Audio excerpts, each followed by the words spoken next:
Meus prezados irmãos, minhas prezadas irmãs, boa noite a todos e a todas.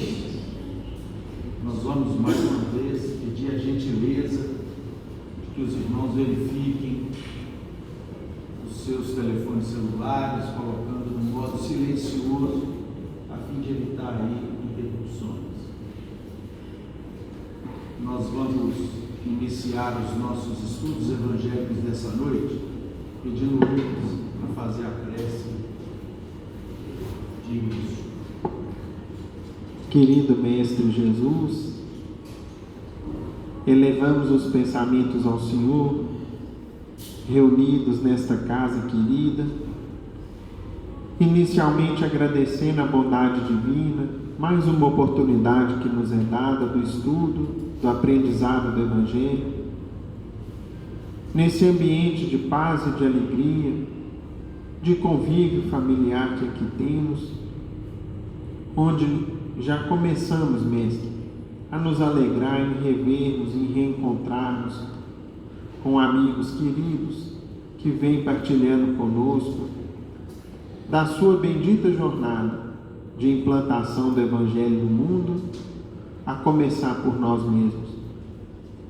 Lhe agradecemos, Mestre, e rogamos ao Senhor nesta noite a presença e o amparo dos nossos irmãos maiores, a nos instruírem, a nos inspirarem, a permitirem a todos o entendimento e a compreensão dos temas da noite, de maneira que fiquem em nossos corações e nos sirvam de aprendizado e de reflexão. Rogamos ainda, Mestre, que as suas bênçãos generosas e compassivas se derramem sobre nós, encarnados e desencarnados aqui presentes, bem como aos nossos irmãos que nos assistem e nos acompanham depois à distância, por meio da tecnologia, da internet, de maneira que recebamos bênçãos generosas do alto, de saúde, de paz, de esperança, de bom ânimo, de muita fé, e que possamos sempre, Mestre, nos unir em torno do ideal do Evangelho, que é a vanguarda, o futuro da humanidade, para que tenhamos uma convivência muito mais harmônica, pacífica e fraterna. Pai nosso que estás nos céus, santificado seja o vosso nome. Venha a nós o vosso reino. Seja feita a vossa vontade, assim na terra como nos céus. O pão nosso de cada dia dá-nos hoje, Senhor.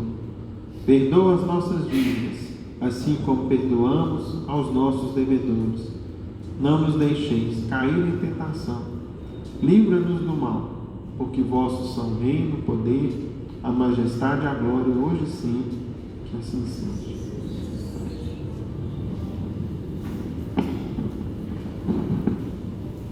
Meus prezados irmãos, no capítulo 5 do Evangelho segundo o Espiritismo, o item 11, esquecimento do passado, trata-se do comentário do codificador. Em vão se objeta que o esquecimento constitui obstáculo a que se possa aproveitar da experiência de vidas anteriores. Havendo Deus entendido de lançar um véu sobre o passado, é que nisso há vantagem. Com efeito, a lembrança do passado traria gravíssimos inconvenientes. Poderia, em certos casos, humilhar-nos singularmente, ou então exaltar-nos o orgulho e assim entravar o nosso livre-arbítrio. Em todas as circunstâncias, acarretaria inevitável perturbação nas relações sociais. Frequentemente, o espírito renasce no mesmo meio em que já viveu, estabelecendo de novo relações com as mesmas pessoas, a fim de reparar o mal que lhes haja feito. Se reconhecesse nelas as a quem odiaram, quiçá o ódio se lhe despertaria outra vez no íntimo. De todo modo, ele se sentiria humilhado em presença daquelas a quem houvesse ofendido. Para nos melhorarmos, outorgou-nos Deus precisamente o de que necessitamos, e nos basta a voz da consciência e as tendências instintivas. Priva-nos do que nos seria prejudicial. Ao nascer, traz o homem consigo o que adquiriu. Nasce qual se fez em cada existência, tem um novo ponto de partida. Pouco lhe importa saber o que foi antes. Se se vê punido, é que praticou o mal. Se suas atuais tendências más indicam o que lhe resta a corrigir em si próprio, e é nisso que deve concentrar-se toda a sua atenção, porquanto daquilo de que se haja corrigido completamente, nenhum traço mais conservará. As boas resoluções que tomou são a voz da consciência, advertindo do que é bem e do que é mal, e dando-lhe forças para resistir às tentações. Aliás, o esquecimento ocorre apenas durante a vida corpórea.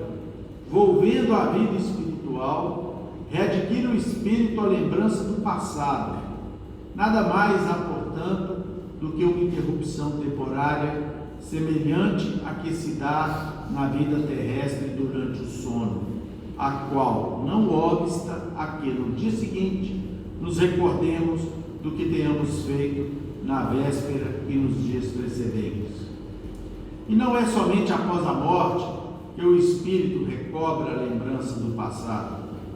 Pode dizer-se que jamais a perde, pois que, como a experiência o demonstra, mesmo encarnado, adormecido o corpo, ocasião em que goza de certa liberdade, o espírito tem a consciência de seus atos anteriores, sabe por que sofre e que sofre com justiça. A lembrança unicamente se apaga no curso da vida exterior, da vida de relação, mas na falta de uma recordação exata que lhe poderia ser penosa e prejudicá-lo nas suas relações sociais, forças novas aure ele nesses instantes de emancipação da alma, se o sabe aproveitar. Nós temos ainda no nosso estudo desta noite a questão de número 370 do livro O Consolador, e que foi feita a seguinte pergunta a Emmanuel: seria lícito investigarmos com os espíritos amigos as nossas vidas passadas? Essas revelações, quando ocorrem, traduzem responsabilidade para os que as recebem? A resposta de Emmanuel: se estáis submersos em esquecimento temporário, esse esquecimento é indispensável à valorização de vossas iniciativas. Não deveis provocar esse gênero de revelações, porquanto os amigos espirituais conhecem melhor as vossas necessidades e poderão provê-las em tempo oportuno, sem quebrar o preceito da espontaneidade exigido para esse fim. O conhecimento do passado, através das revelações ou das lembranças, chega sempre que a criatura se faz credora de um benefício como esse, o qual se faz acompanhar, por sua vez, de responsabilidades muito grandes no plano do conhecimento. Tanto assim que, para muitos, essas lembranças costumam constituir um privilégio doloroso no ambiente das inquietações e ilusões da terra. João Flávio.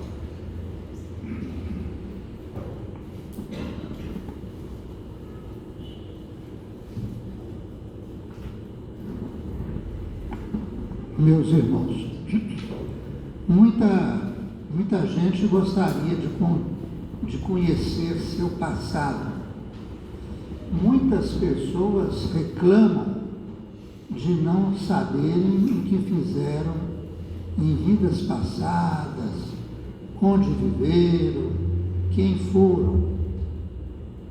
Algumas, como já ouvimos aqui nessa casa, chegam a dizer: eu não concordo com esse esquecimento de vidas anteriores, como se Deus tivesse de nos dar satisfação de suas vontades, de seus atos, né? Bom, a providência divina, ela é muito sábia. Ela passa uma borracha temporariamente na lembrança de nossas vidas, passa borracha que apaga, né? Igual o estudante passa ali naquilo que ele anotou a lápis.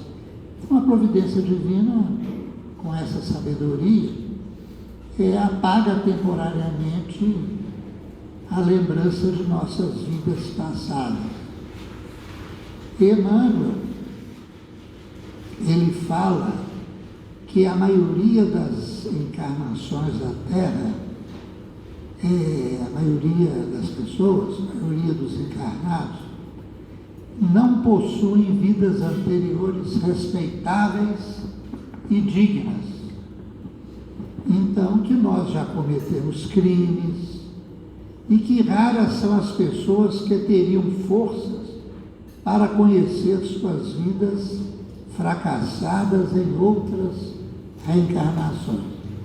Então, que para nos dar paz, é melhor que nós as esqueçamos, mesmo que durante algum tempo apenas.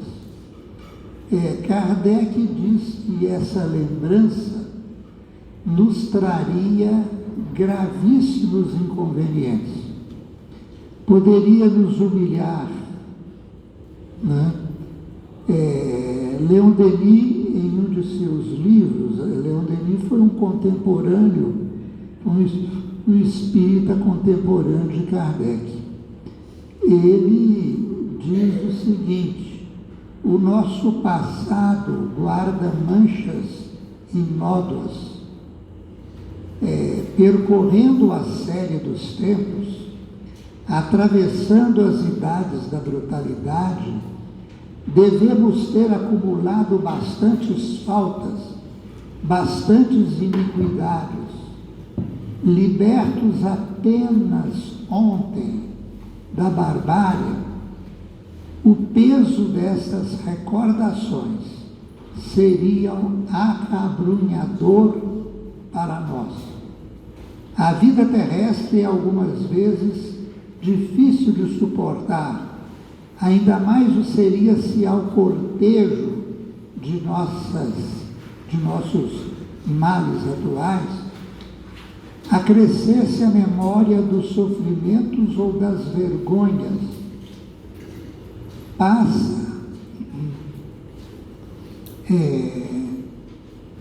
Poderia exaltar o nosso orgulho se tivéssemos pertencido à nobreza, e poderíamos continuar alimentando falsas noções de superioridade.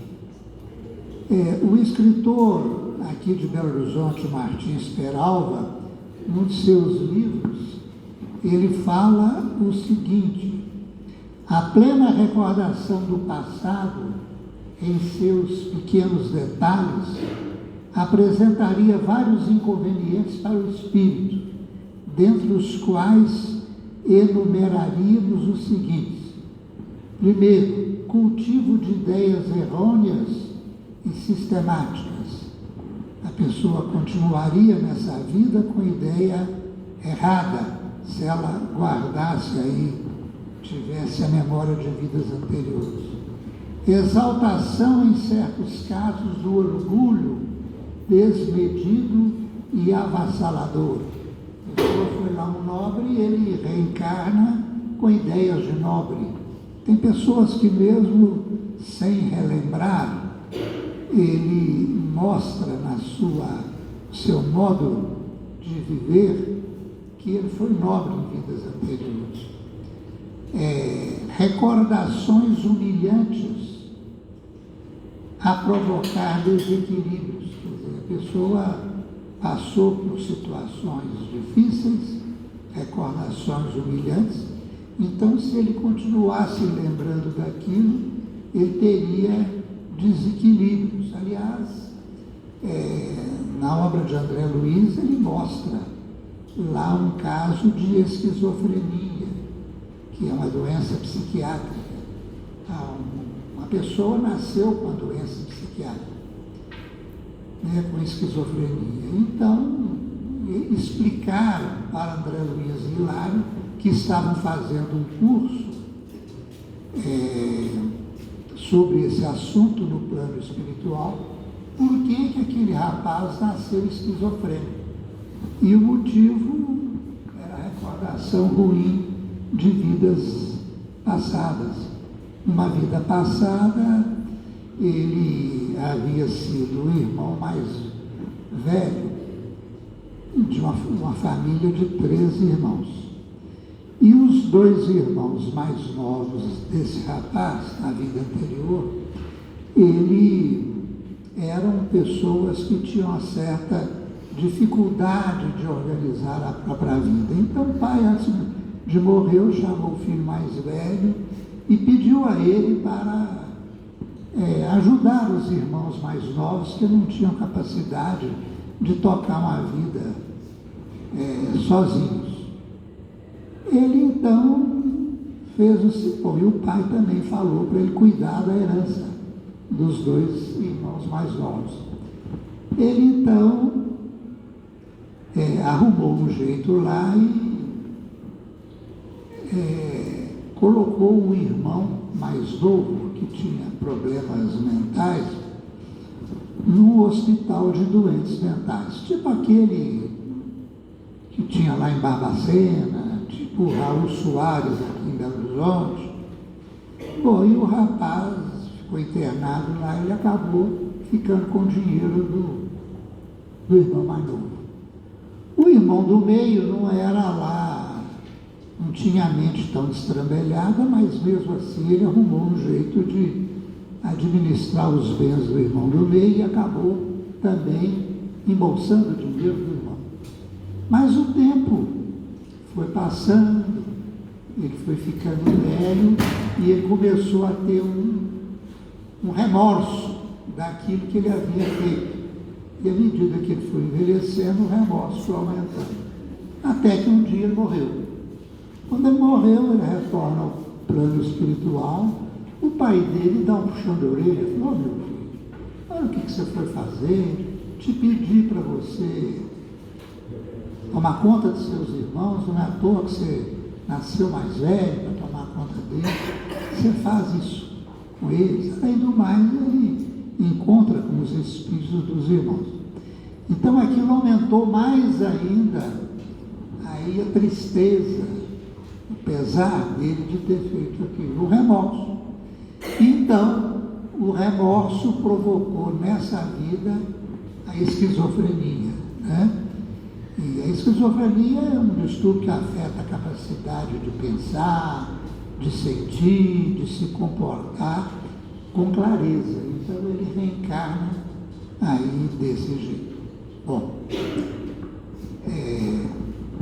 mas Peralva diz o seguinte, que a plena recordação do passado em seus pequenos detalhes apresentaria vários inconvenientes para o espírito, entre os quais ele enumera o seguinte: cultivo de ideias errôneas e sistemáticas, exaltação de certos casos de orgulho desmedido, recordações humilhantes a provocar desequilíbrio também, e manifestação de preconceitos raciais, sociais, religiosos. A pessoa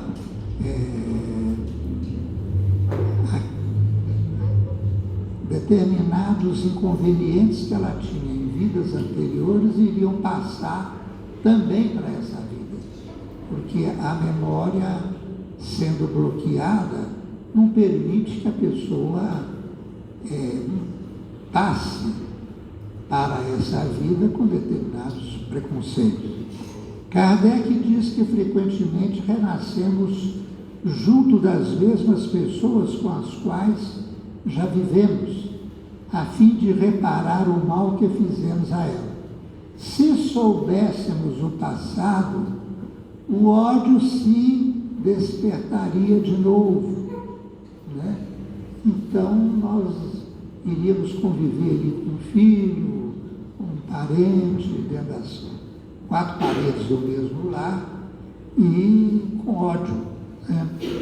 No livro Nosso Lar, nós vemos lá o seguinte: a mãe de André Luiz, ela disse que ela iria nascer de novo. Para quê?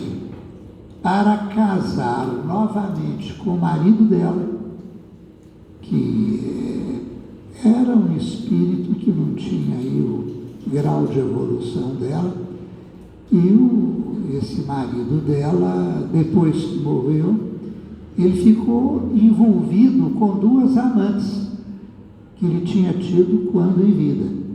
Então, a esposa dele, né, a mãe de André Luiz, iria reencarnar de novo, casar de novo com o mesmo marido, iria, a fim de resolver a situação, receber as 2 amantes do marido como filhas, para, vamos dizer, gerar menos problema para a família, né? Porque como filhas, essas amantes iriam ter uma outra forma de ligação ao pai, né?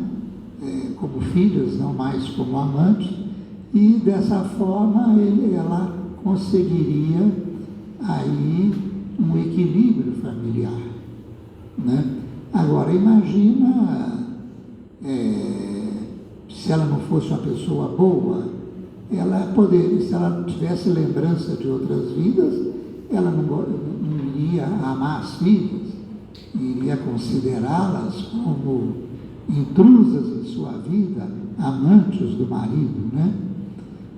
Então, ela iria reencarnar, não saberia de nada, as filhas também não, o marido dela também não, e aí a harmonia iria se estabelecer no núcleo familiar. Bom, então, conhecendo a vida passada, muitas vezes nós iríamos sentir humilhados diante daqueles a quem ofendemos em vidas anteriores, né? Certa vez um espírita chegou perto do Chico e perguntou: Chico, por que o esquecimento do passado na reencarnação? Aí Chico respondeu para ele: o esquecimento na reencarnação pode ser interpretado como sendo um processo de anestesia que Deus nos consegue através da ciência médica para sermos cirurgiados com o mínimo de dor na erradicação de nossos defeitos e débitos de vidas passadas. Quer dizer que então, para não enfrentar com a dor, né, então Deus nos dá o esquecimento como remédio para a dor, ou seja, como anestesia. Em outras palavras, nossa consciência poderia estar doendo muito no plano espiritual antes de reencarnarmos, lembrando aí, através da lembrança, de muita coisa ruim. Aí a gente reencarna e a reencarnação anestesia a nossa memória, apaga a nossa memória, né? Irmão X, ele tem uma lição em que ele mostra uma pessoa desesperada no plano espiritual. Ela estava com a consciência doendo tanto que ela pedia para nascer leprosa, aleijada, cega, mas ela preferia isso tudo isso em troca do esquecimento, porque ela, esquecendo do passado, ela iria ter paz. Mas como ela estava logo depois de uma reencarnação, uma memória viva ali de tanta coisa ruim que ela fez, né? Daquelas pessoas que acabam com a vida da mãe, né? Que destrói a harmonia doméstica. Então, o remorso corroía ela tanto que ela falou: quero nascer leproso, aleijado, cego, mas esquecendo todo o meu passado. E, no caso dessa história, isso não deram isso para ele. Não, você não precisa de nascer desse jeito. Você vai fazer o bem, né? Você vai nascer médium, trabalhar aí 6, 8 horas por semana em prol da coletividade. Você vai fazer um bem, com isso você paga o mal que você fez.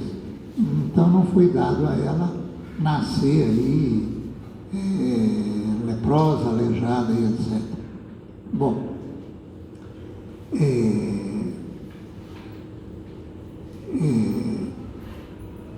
nós temos também aí, através da reencarnação, nos arranja uma forma de esquecer o passado para nos proteger. Por exemplo, os escravos brasileiros, isso está no livro Brasil, Coração do Mundo, Pátria do Evangelho, eles nasceram aqui como escravos para, através de seus braços, de seu trabalho, pagar coisas ruins que eles fizeram na Europa, na reencarnação anterior, quando eles eram nobres caídos. Então eles estavam no plano espiritual com a consciência pesada, relembrando tanta coisa ruim que foi feita. Então foi dado a eles a oportunidade de pagar aquelas coisas ruins, construindo um novo país, que era o Brasil, através do seu esforço, do seu suor, né?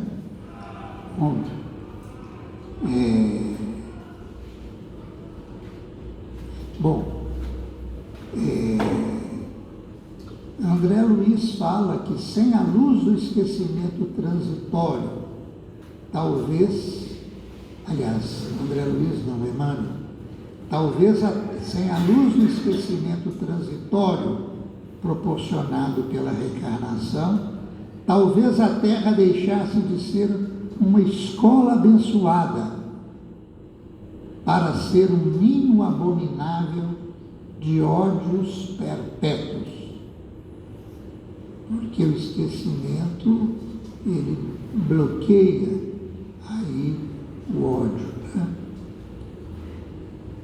Bom, outra coisa que os Espíritos também dizem: antes de passarmos 9 meses na barriga de nossas mães, passamos no plano espiritual por um sono profundo,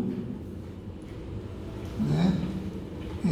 Numa pesada letargia nos institutos de reencarnação.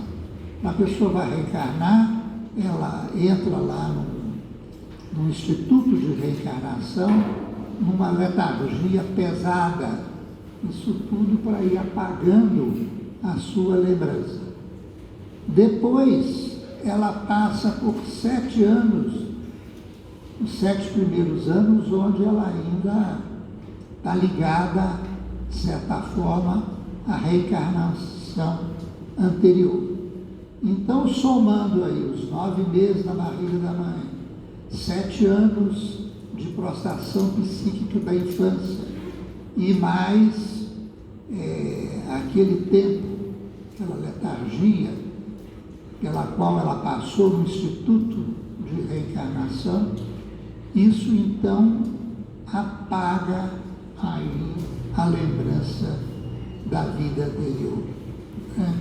São mais ou menos 3.000 dias, 7 anos de infância, 9 meses no útero e lá o sono profundo lá. Bom, Emmanuel, num de seus livros, ele ensina o seguinte: onde fica a nossa memória integral, a memória que nós temos dessa vida e das vidas também anteriores? Ele fala, fica no nosso corpo espiritual, no nosso perispírito, né? Então, qual que é o nome que é dado a essa memória integral que está lá no perispírito? Emmanuel fala que é subconsciência. Então, nós não perdemos a memória de outras vidas.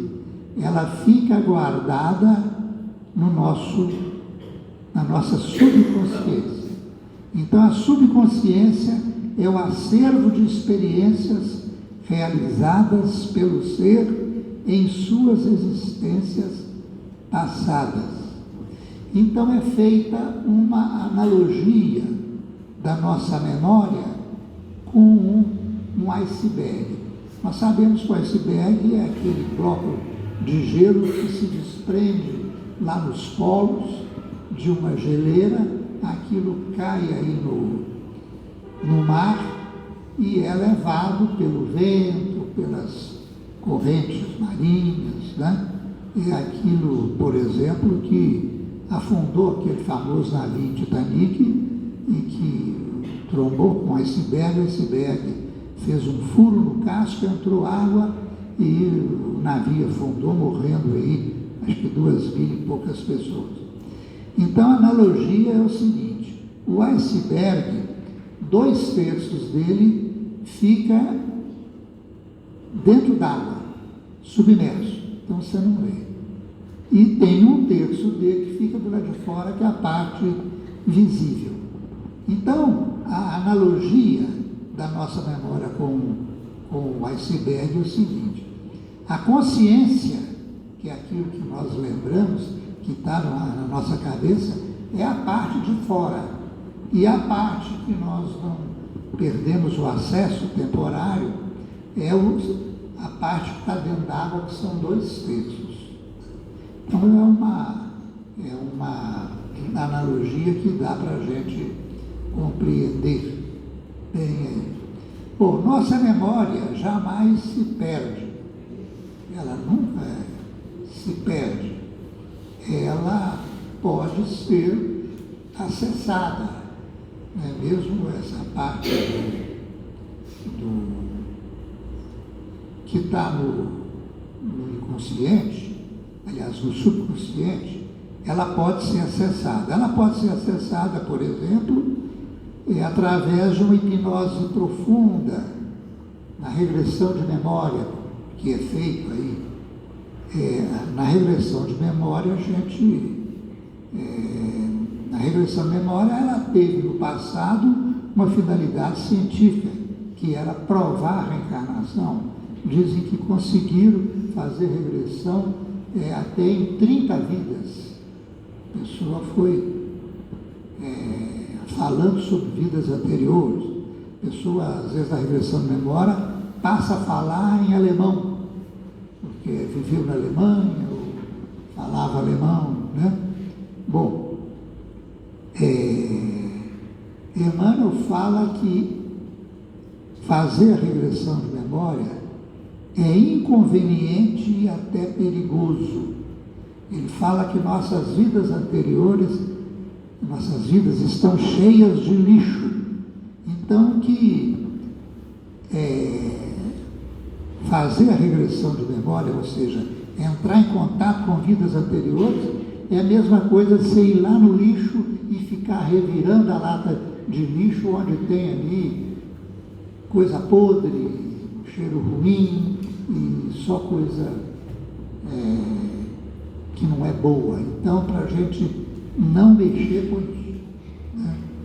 Bom, através da mediunidade também a gente pode, em determinadas situações, acessar uma vida anterior, né? Mas não vamos entrar em detalhes aqui. Bom, no plano espiritual nós podemos gradualmente recobrar a memória de outras vidas. No livro Nosso Lar, nós temos o caso de Dona Laura, aquela senhora na casa da qual o André Luiz estava vivendo. Ela então mostrou para o André Luiz que ela já estava consultando um determinado instituto, uma determinada instituição lá, 300 anos de os últimos 300 anos de sua vida, né? E ela fala que eles aplicaram passes em seu cérebro, né? E aí ela pôde ver o quê? O débito que ela tinha de vidas anteriores. Quer dizer, ela não tinha ali um romance bonito, não. Ela viu lá os seus débitos e diz nos espíritos que estão passando por esse processo que quando você está revendo a sua memória, lá no plano espiritual, você passa por muito aperto, né? Você fica sabendo de coisa ali que você fez em vidas anteriores, que você se arrepende e não gostaria de ter feito, né? Bom, na pergunta 393 do livro dos Espíritos, né, no parágrafo final, Kardec nos diz que não temos, é certo, durante a vida corpórea, lembrança exata do que fomos e do que fizemos em anteriores existências. Mas temos de tudo isso a intuição, sendo as nossas tendências instintivas uma reminiscência do passado. É a nossa consciência, que é o desejo que experimentamos de não reincidirmos nas faltas já cometidas, então que ela nos concita resistência a esses pendores. Então, se quisermos conhecer o nosso passado, sem muitos detalhes, examinemos as nossas tendências, os nossos pensamentos íntimos, os nossos instintos e impulsos, as nossas primeiras reações e as nossas predisposições para isso ou aquilo, e também as nossas facilidades. Então, por exemplo, se uma criança tem facilidade para matemática, ali é uma lembrança da vida passada, é uma lembrança de que ele foi bom na matemática na vida passada. Se ela tem facilidade de tocar algum instrumento, por exemplo, semana passada eu vi um vídeo de um menino com 1 ano e meio, sentado no piano, tocando com as 2 mãos. Ali é uma lembrança, uma reminiscência de uma vida anterior. Ele não aprendeu aquilo naquela vida, né? Predisposição para falar inglês ou qualquer outra língua, isso também é uma lembrança de vidas passadas, né? Se eu tenho facilidade para fazer discurso, não posso ver um banquinho que eu subo nele e começo a falar, é uma lembrança de vida passada, né? Eu já tive aquela facilidade para escrever. Então, essas facilidades que a gente tem é uma espécie de lembrança de vidas passadas. Bom,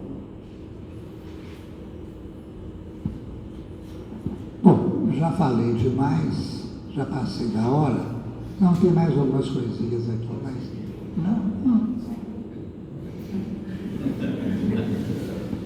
O importante é que você falou com muito proveito, nos ajudou muito aí a compreender essa questão aí das sucessivas vidas. Só uma curiosidade. E os animais? Os animais também têm lembrança de vidas passadas? Tem. A lembrança de vidas vidas passadas está no instinto. Emmanuel que explica isso. Por exemplo, o João de Barro nasceu, ninguém ensinou para ele fazer a casinha. Como é que ele faz ela muito bem feita? Pelo instinto, né? Que é a lembrança de uma vida passada. Uma curiosidade. Da favor do vento, né? Para não chover lá dentro. Quem frequenta a roça aí como eu, vê isso sempre. Meus irmãos, minhas irmãs, a lição de hoje nos mostra de maneira muito clara a bondade e a misericórdia de Deus se expressando, se exprimindo em suas leis perfeitas e universais. Nós precisamos destacar, como o João Flávio muito bem aqui nos mostrou, que o esquecimento do passado é exatamente esse ato de misericórdia de Deus em nossas vidas, que somado esse esquecimento, somado às muitas reencarnações que nós todos já possuímos, isso com as suas experiências, com nossas aquisições, com nossas quedas, tudo isso somado com o esquecimento nos ajuda a o quê? A zerar o odômetro e começar de novo, a recomeçar. E conforme destaca Emmanuel, em raríssimas situações é permitido que a espiritualidade nos revele nossas experiências passadas. Raríssimas situações. E o Bittencourt Sampaio, numa obra que se chama Jesus perante a cristandade, ele nos dá um exemplo de alguém que pôde rever o seu passado. Esse alguém, e é interessante a história, que é uma história que todos nós conhecemos, a história de João Batista. Ele estava na fortaleza de Aquerônio, já com a sentença de decapitação dada por Herodes, no episódio que todos nós aí conhecemos.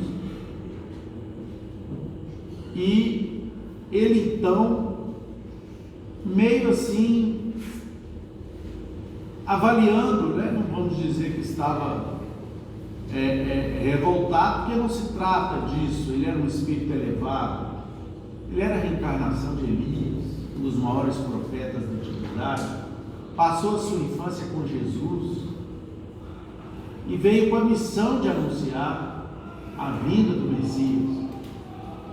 E ele estava refletindo na prisão a respeito da sua sorte, daquilo que lhe ocorreria. Foi quando então o mundo espiritual permitiu que ele relembrasse o seu tempo em Israel antigo, quando ele, na condição do profeta Elias, determinou a seus discípulos que exterminassem alguns seguidores do deus pagão Baal, acendendo em seu histórico reencarnatório evolutivo a dívida para com a providência divina, vindo finalmente resgatar posteriormente com a decapitação, por motivo absolutamente fútil que lhe determinou o rei Herodes. Mas isso é uma exceção histórica. Nós não podemos imaginar que teremos o nosso equilíbrio preservado se nos fosse possível, meus irmãos, relembrar 1, 2, 3, 5 existências passadas. O que nós fomos? O que nós fizemos? Especialmente quando em muitas encarnações nós precisamos renascer no mesmo lar, na mesma companhia daqueles que nós prejudicamos ou pelos quais fomos prejudicados, às vezes gravemente, em vidas anteriores. Como é que nós iríamos conviver com os nossos parentes? Aliás, a reencarnação nos é facultada, nos é possibilitada como lei universal por Deus, exatamente para que os adversários se reencontrem dentro dos lares, a fim de apagarem com amor as múltiplas dívidas contraídas entre si. Portanto, não é crível que nós rememoremos essas situações em benefício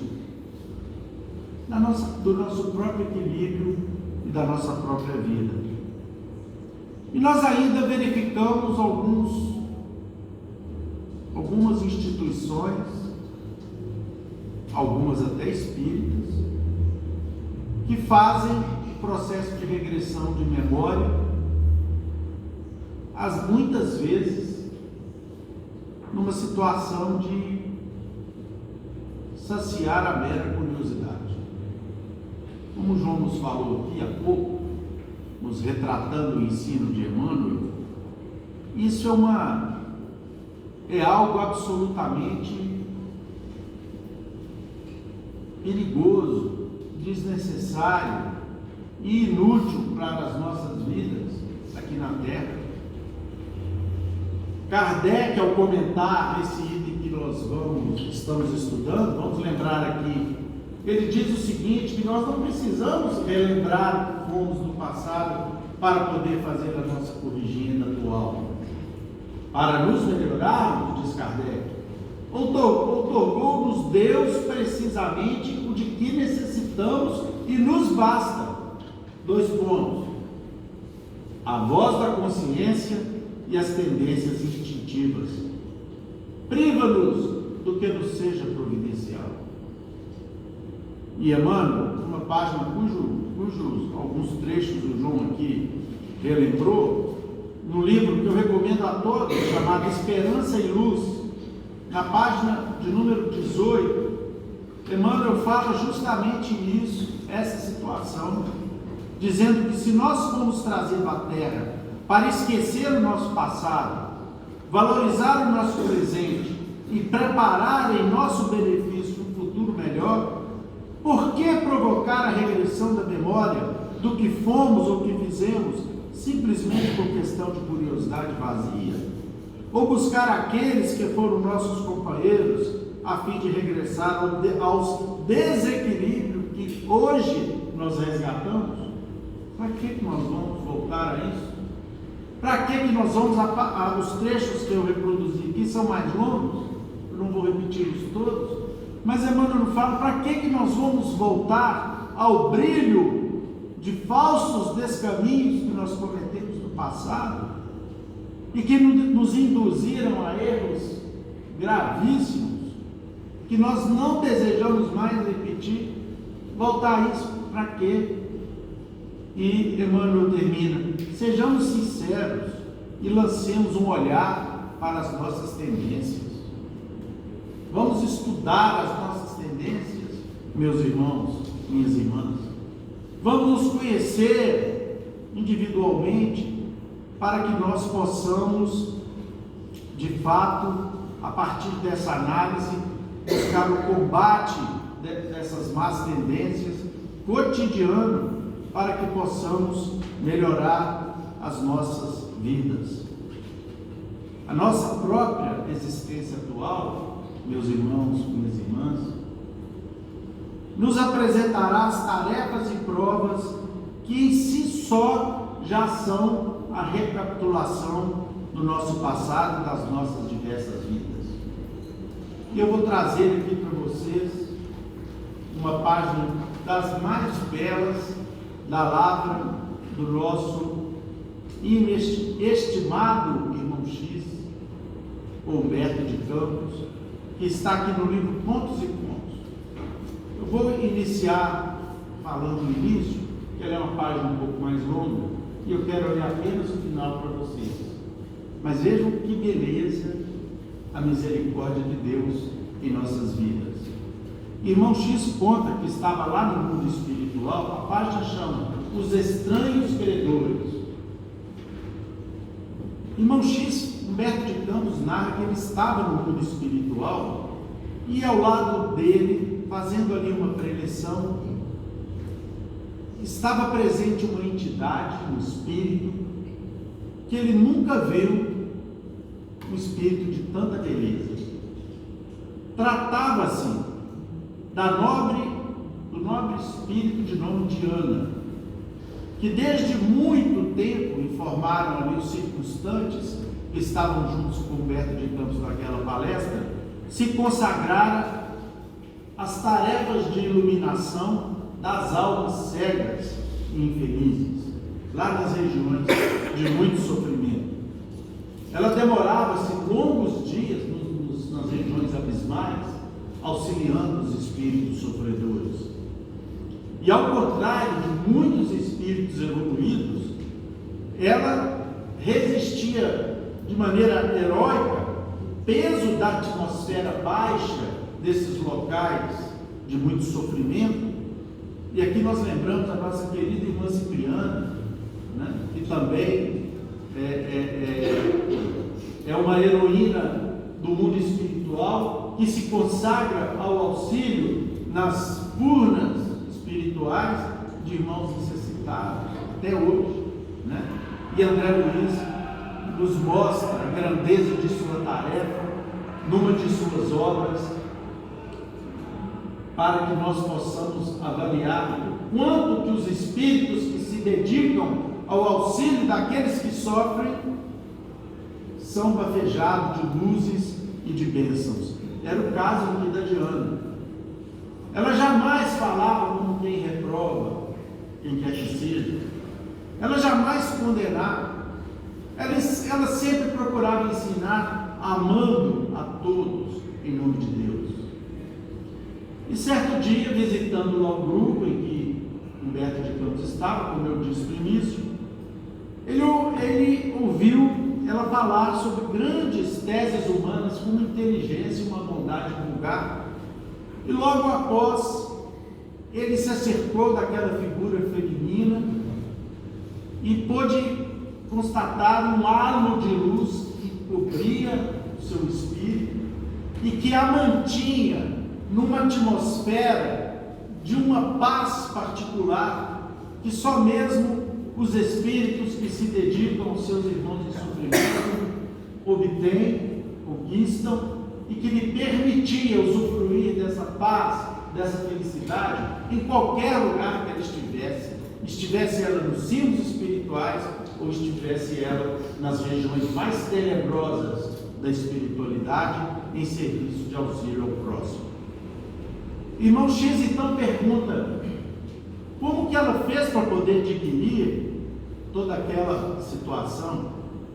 E ela, muito humilde, como uma verdadeira alma divina, que reunia beleza, bondade e ciência, disse a eles, de maneira muito simples, de que ela, no impulso espontâneo da própria vida, da própria existência dela, ela resolveu dedicar muitos e muitos anos, dezenas de anos, em prol dos seus irmãos nas zonas inferiores, nas zonas mais baixas da vida. E não se envergonhava de explicar para todos eles ali o motivo dela dedicar todo esse tempo aos irmãos residentes temporariamente nas regiões inferiores da espiritualidade e do próprio planeta, né? E aí ela inicia contando a sua própria história, dizendo o seguinte: não sei se vocês conhecem as extremas dificuldades do espírito em alijar, lançar fora as vestes animalizadas do sentimento. Irmão X, todas todos aqueles que estavam ali sorriram até meio envergonhados, né? Porque ali então, diante daquela manifestação, eles ficaram envergonhados da própria inferioridade que eles ostentaram. E ela continuou, na qualidade de embaixatriz da caridade e da sabedoria, dizendo o seguinte: confesso, meus irmãos, que pertencia à classe das piores mulheres que já existiram nos círculos do planeta. O ciúme, gravem bem esses 3 defeitos: o ciúme, o egoísmo e a vaidade eram o meu trio de verdugos cruéis. Voltei à Terra em reencarnações numerosas vezes por causa desse trio. Somente para atacar o ciúme fulminante, recebi a oportunidade de 9 reencarnações sucessivas, sem resultado eficiente. Para combater o egoísmo e a vaidade, regressei ao corpo físico inúmeras vezes, falhando nas mais insignificantes promessas que eu fazia aqui no mundo espiritual. Sempre a recapitulação dos movimentos viciosos. Envenenava meu companheiro pelo ciúme, destruía meu lar pelo egoísmo e perdia meus filhos pela vaidade. Amigos desvelados seguiram-me carinhosos, estendiam-me braços aos seus braços e os seus desejos de progresso e de sucesso do mundo espiritual mais elevado onde eles se encontravam. Valia-me da bênção do esquecimento na reencarnação para repetir novos erros e espezinhar as sagradas leis. O tempo, contudo, narra que adiante ia passando, e os meus antigos benfeitores espirituais foram se distanciando espiritualmente e evolutivamente de mim. E por fim, ela conta que o próprio marido dela, o espírito do marido dela, companheiro dela em várias reencarnações, por mérito próprio, adquiriu a possibilidade de demandar locais mais elevados. E aí então, meus irmãos, ela ficou sozinha, ficou quase sozinha. E aí, ela, quando se viu irremediavelmente sozinha, experimentou um intraduzível pavor e um amargoso desânimo. Porque quando nós insistimos em permanecer cultivando os mesmos erros, aqueles que no passado erraram conosco, muitos deles evoluem, crescem e vão demandando outras regiões do mundo espiritual. Alguns abrem mão de conviver nos mundos maiores e reencarnam para nos ajudar, como o marido dela fazia. Mas muitas vezes nós desperdiçamos essas oportunidades. Quem lê o livro Renúncia sabe perfeitamente do que estamos falando, né? E aconteceu com ela que todos aqueles que em séculos anteriores estavam na faixa espiritual que lá no passado ela tinha, foram evoluindo, e ela ficou então irremediavelmente só. Abandonei-me então a propósito dos menos dignos, demorando-me nos recantos abismais, qual trapo inútil, embora consciente, vencida pelo trio nefasto. Muitos anos partilhei o desencanto da solidão quase que absoluta. Dia houve, no entanto, que eu fui visitada por uma nobre missionária do bem, que me contou carinhosamente o que lhe havia ocorrido em vidas anteriores, um romance que lhe dizia respeito. Estivera, segundo ela me narrava, na minha posição degradante, mas superara os obstáculos utilizando o auxílio de entidades infelizes. Depois de aventuras extravagantes, no curso das quais fora invariavelmente derrotada, voltou à terra na qualidade de mães de filhos monstruosos.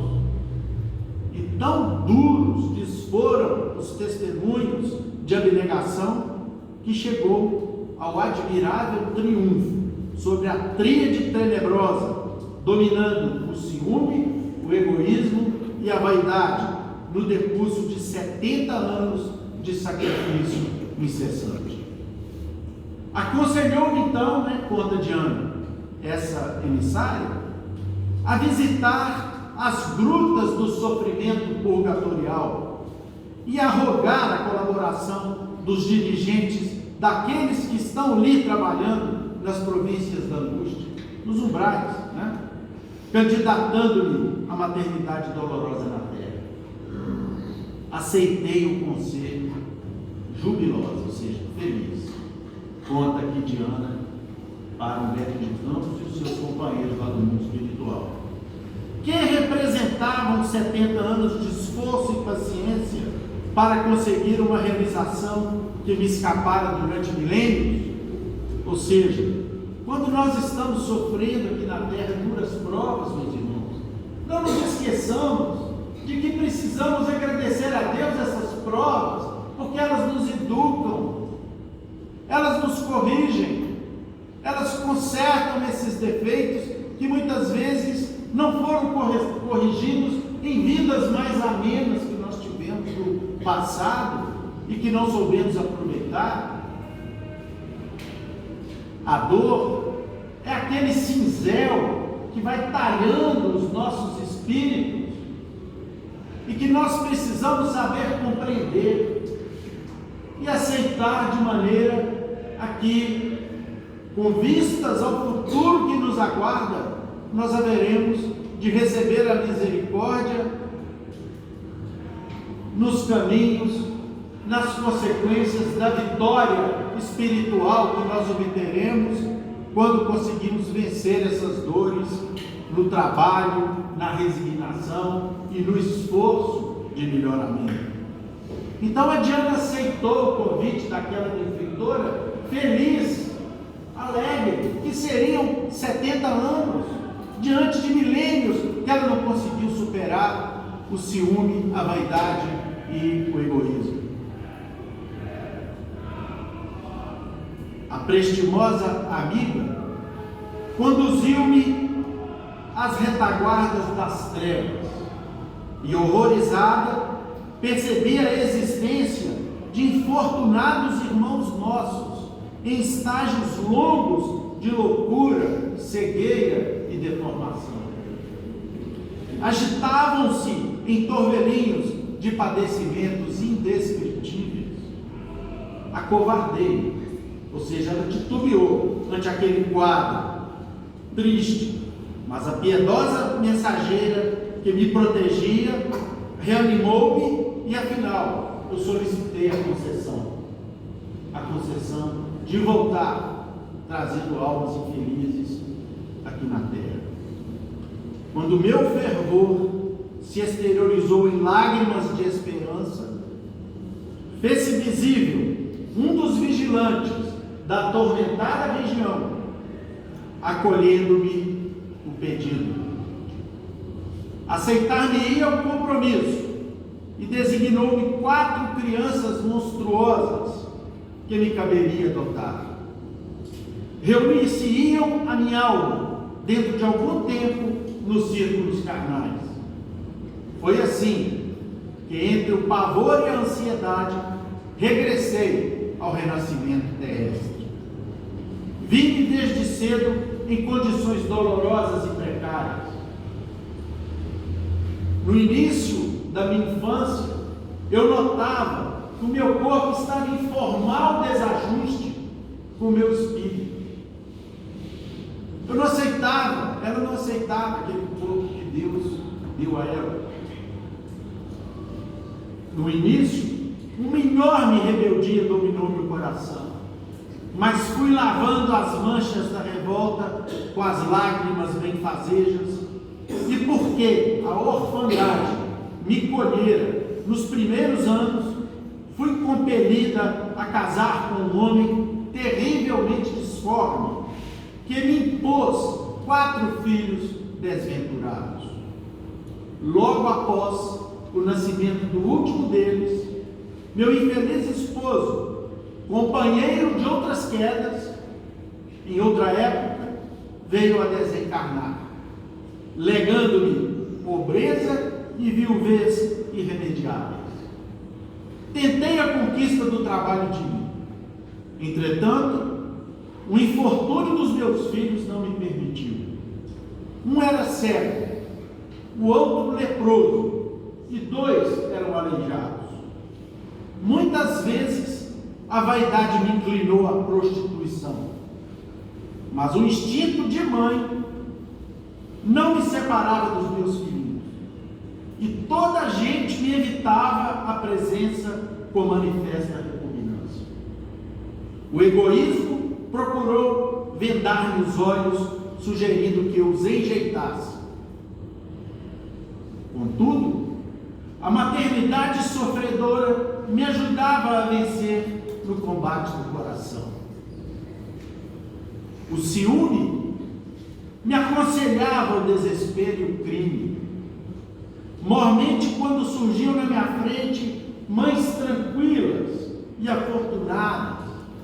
Todavia, o beijo das minhas crianças, das minhas pobres crianças atormentadas, convidava-me à gratidão pela caridade pública. Nunca tive pouso certo, como nunca dispus de parentes que me socorressem as necessidades.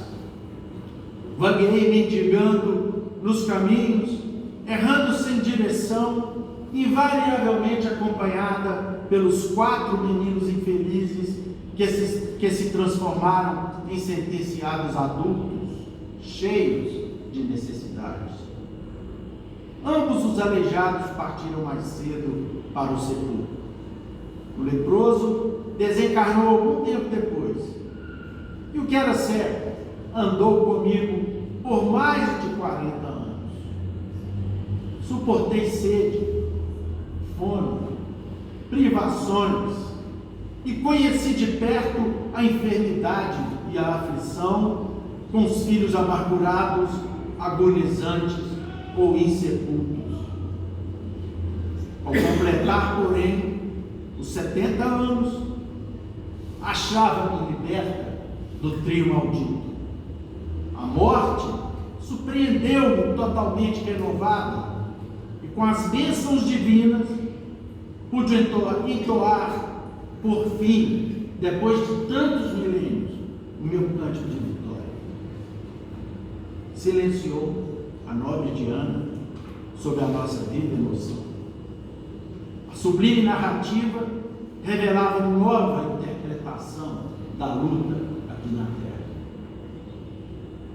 Ante a quietude que nos assaltava, concluiu a mensageira do bem com vibrante expressão: meus irmãos, segundo verifico, sou devedora insolvável, que não consegue pagar um dia para com os nossos irmãos do purgatório escuro. Em companhia deles, numa reencarnação terrestre, aprendi lições que muitos séculos de aprendizado pacífico não me puderam ensinar. À vista de minha rebeldia e de minha viciação. E tão grande é a minha alegria, e tão bela a minha noção de vitória individual, que se eu rastejasse nas trevas por alguns milênios, a fim de servi-los, não lhes pagaria em hipótese alguma quanto lhes fiquei a dever para a eternidade.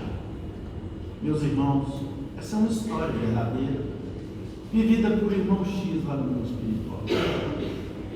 E são histórias como essa que nos mostram de maneira muito clara que nós devemos nos preocupar com a presente reencarnação, a fim de que nós possamos combater as nossas deficiências, as nossas más tendências, os nossos desaquilos, as nossas viciações, que são próprias das nossas vidas.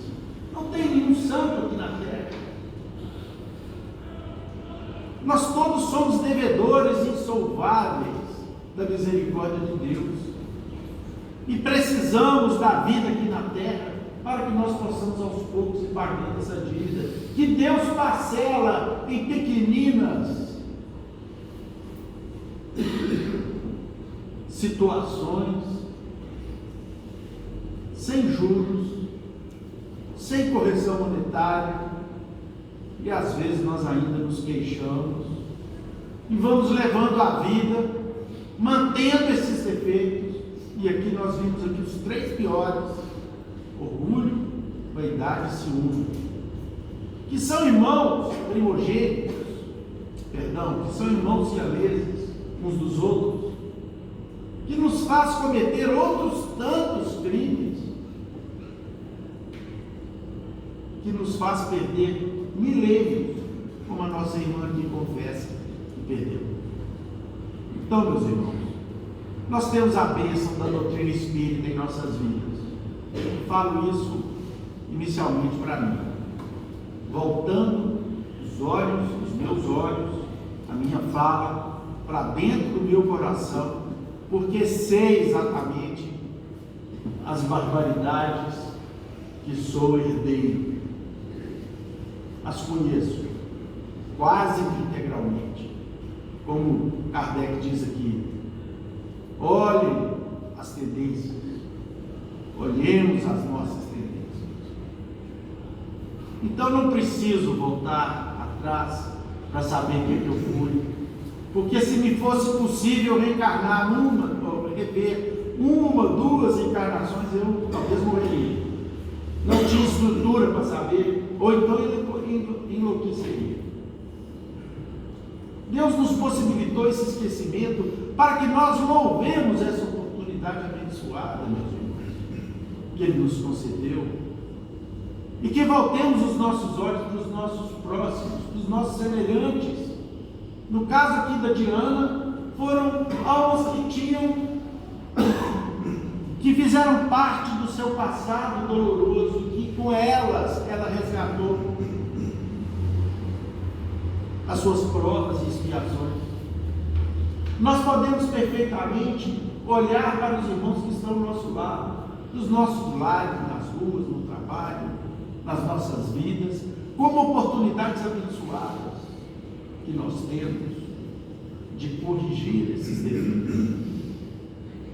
Abençoada doutrina espírita, abençoados os emissários de Jesus, que nos relembram o seu Evangelho, trazendo as suas experiências para que nós possamos, movidos pelos sentimentos que estão presentes em seus corações, compreendermos melhor o Evangelho de Jesus, a boa nova de Jesus, e empregarmos o nosso tempo não com experiências que podem nos trazer inúmeros desequilíbrios, mas aproveitarmos esse tempo para a nossa reforma íntima, para a nossa melhoria, para o nosso progresso.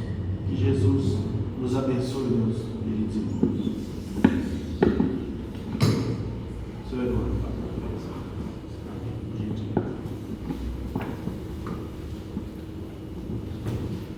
Deus, nosso Pai, misericordioso, bom e justo, essa noite, Senhor, o Consolador prometido nos falou a respeito da perfeição da vossa lei e da vossa misericórdia para conosco. Nós só temos que agradecer, Senhor. Pai nosso que estais nos céus, santificado seja o vosso santo nome. Venha a nós o vosso reino, seja feita a vossa vontade, assim na terra como nos céus. O pão nosso de cada dia dai-nos hoje. Perdoai, Senhor, as nossas ofensas, assim como nós perdoarmos aqueles que nos têm ofendido. Não nos deixes cair em tentações, livrai-nos do mal, porque vosso é o reino, o poder, a misericórdia e a glória para todos sempre, que assim seja. Devolvemos a palavra ao nosso irmão Euler, para que ele possa encerrar a reunião da noite. Em nome de Deus, de Jesus, nosso mestre, dos nossos amigos e benfeitores espirituais, em especial o nosso patrão, Paulo de Tarso, nós estamos encerrando os nossos estudos evangélicos dessa noite, na santa e bendita paz que assim seja. Meus irmãos, a fila do passe será formada já para aqueles que desejarem